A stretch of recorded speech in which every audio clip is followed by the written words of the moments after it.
किसानों ने मुजफ्फरनगर महापंचायत करके एक तरह से यूपी में आने वाले विधानसभा चुनाव के लिए बिगुल फूंक दिया है, क्योंकि कृषि बिलों के विरोध के रास्ते किसानों ने बीजेपी सरकारों की मुखालफत की भी ठान ली है। चुनावी मौसम आ चुका है। यूपी में अब राजनीतिक पार्टियां चुनाव के लिए कमर कस रही हैं और ओवैसी जैसे नए खिलाड़ी भी इस बार पूरी तैयारी के साथ उतरना चाहते हैं। आज वो अयोध्या में ही थे और वहां से उन्होंने कुछ विवादास्पद बयान भी दिए। ओवैसी की राजनीति में भी बीजेपी की राजनीति की ही झलक है, इसमें कोई शक नहीं। इन पर आगे तफसील से बात करूंगा कि ये पार्टियां बीजेपी की योगी सरकार को किस हद तक चैलेंज कर पाती हैं। लेकिन यह तो तय है कि यूपी में इस बार राजनीतिक घमासान दिलचस्प होगा और योगी आदित्यनाथ और बीजेपी के लिए सरकार में बने रहने का रास्ता आसान नहीं होगा। लेकिन विपक्ष के पास भी मुद्दों की कमी नहीं रहेगी। कोरोना काल में ही प्रशासनिक बदहाली और तमाम जरूरी सुविधाओं के अभाव में हुई बेइंतहा मौत को जनता भूली नहीं है। यह मुद्दा चुनावी मुद्दा बनेगा, इसमें कोई शक नहीं।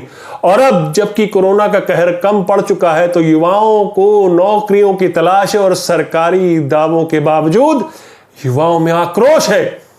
कल तो मुख्यमंत्री आदित्यनाथ के गृह जनपद में ही युवाओं ने मुख्यमंत्री पर सवालों की बौछार कर दी। कहां है नौकरियां?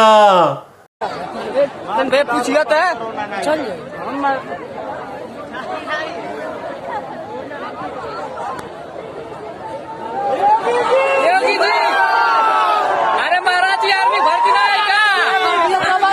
आर्मी भर्तियां कही आई है महाराज जी, बताइए। ए बाबा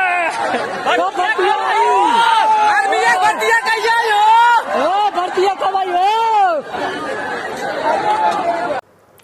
सवाल ठेठ लोकल भाषा में थे। ए बाबा, ए महाराज, कब आएंगी नई भर्तियां, यानी कब निकलेंगी नई नौकरियों की वैकेंसीज, कब दोगे हमें नौकरियां? लेकिन योगी जी बस हाथ जोड़कर आगे निकल जाते हैं। क्या युवा योगी की राजनीति की हवा निकालेंगे? युवा ही नहीं, क्या लोगों की आकांक्षाओं पर खरा उतर पाई है योगी सरकार? पिछली बार तो यूपी में मोदी ने चुनाव जितवा कर योगी की ताजपोशी कर दी थी, जो योगी के लिए भी सुखद आश्चर्य था। लेकिन इस बार योगी के दम पर ही बीजेपी चुनाव लड़ रही है यूपी में। क्या बतौर मुख्यमंत्री पार्टी को दोबारा यूपी में जीत दिलवा पाएंगे योगी? कितनी कठिन होगी डगर पनघट की। नमस्कार, मैं हूं आपका न्यूज बाज प्रभात शुंगलू। मेरा आज का सवाल, क्या यूपी की योगी सरकार के कामकाज से आप खुश हैं? अपने जवाब हां या ना में जरूर दीजिएगा। याद है आपको, मुख्यमंत्री बनने के बाद 2017 में योगी आदित्यनाथ ने वादा किया था कि अगले 2 साल में वो 4 लाख रोजगार जनरेट करेंगे। कुछ ऐसा ही दावा तो हमने मोदी जी से भी सुना था 2014 में, हर साल 1 करोड़ नौकरियां। खैर, जाने दीजिए, आज तो बात हम योगी आदित्यनाथ और यूपी की सरकार की कर रहे हैं। तो कहने को तो योगी सरकार ने पिछले महीने ही यह दावा किया कि उन्होंने अब तक 4.5 लाख नौकरियां दे दी हैं। यानी वादा तो हमने 4 लाख का किया था, लेकिन नौकरियां हमने देखिए 4.5 लाख दे दी। लेकिन सवाल यह है कि ये युवा जो उस वीडियो में योगी जी से सवाल पूछ रहे थे कि नौकरियां कहां हैं, नौकरियां कब आएंगी, नौकरियां कब मिलेंगी योगी जी, तो ये युवा जो है फिर भी योगी जी के दावों के बावजूद रोजगार क्यों मांग रहे हैं?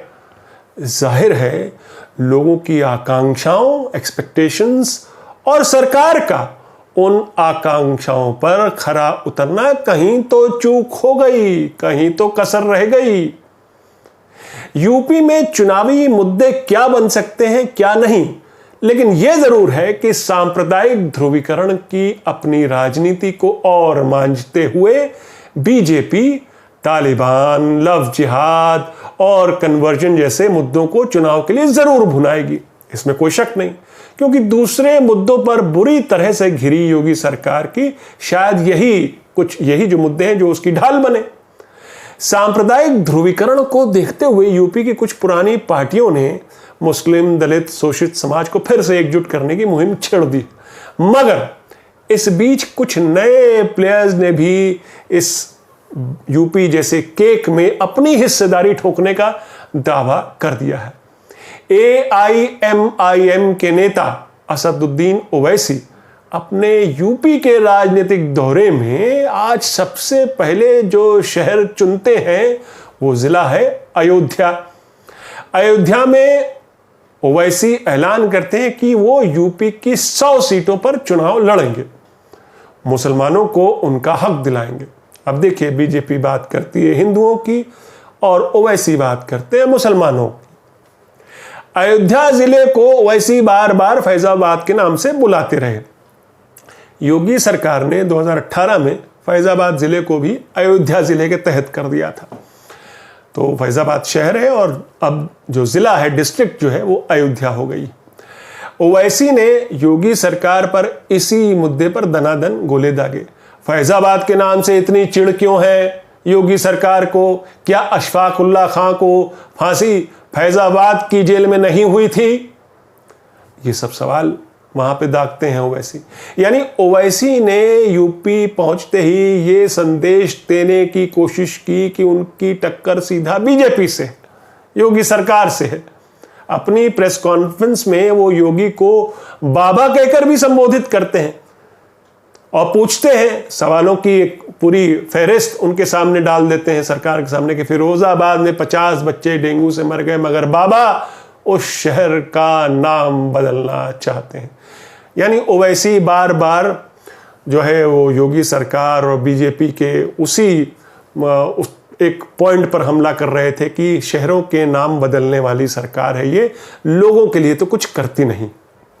यही नहीं बल्कि ओवैसी तो सपा के अखिलेश यादव को भी चैलेंज करते हैं कि हम जैसे बिहार में मुसलमानों के लिए काम कर रहे हैं वैसे ही यूपी में भी करेंगे।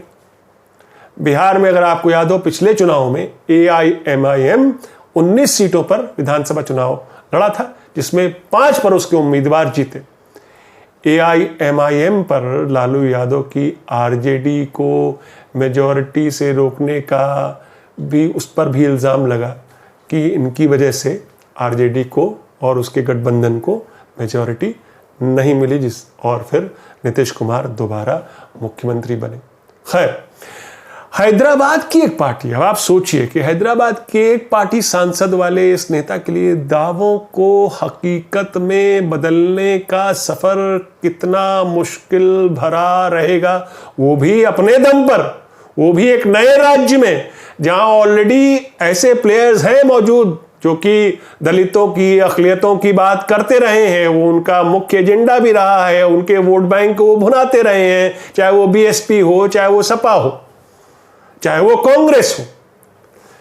अब इन दावों के साथ कितने हकीकत होंगे, कितने ज़मीन पर ये उतार पाएंगे, ये तो आने वाला वक्त ही बताएगा। लेकिन ये ज़रूर है कि यूपी की सियासत में सांप्रदायिक ध्रुवीकरण के जरिए वोट खींचने के लिए अकेली बीजेपी ही नहीं होगी, ओवैसी साहब भी पहुंच चुके हैं।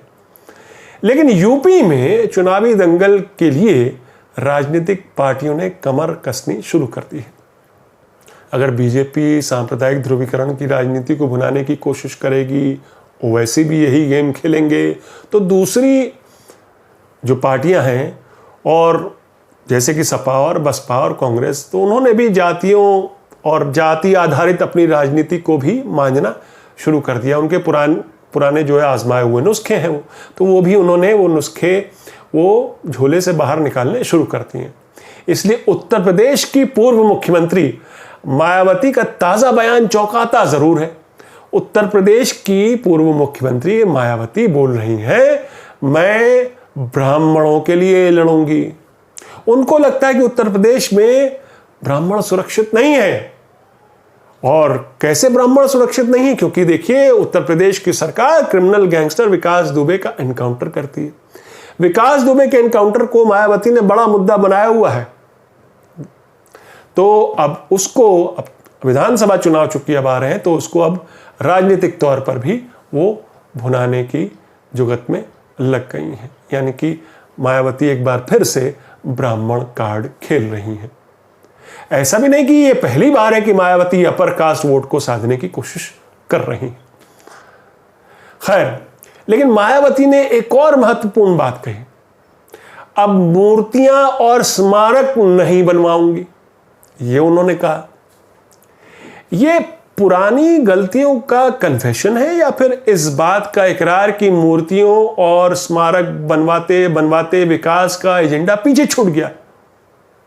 इसका जवाब तो मायावती ही दे सकती हैं, लेकिन यह जरूर है कि मायावती की बातें सुनकर ऐसा लग रहा है कि बस किसी तरह वो खुद को और उनकी सरीखी राजनीति को रेलेवेंट रखने की कोशिश कर रही हैं इस बदलते हुए राजनीतिक फिजा में।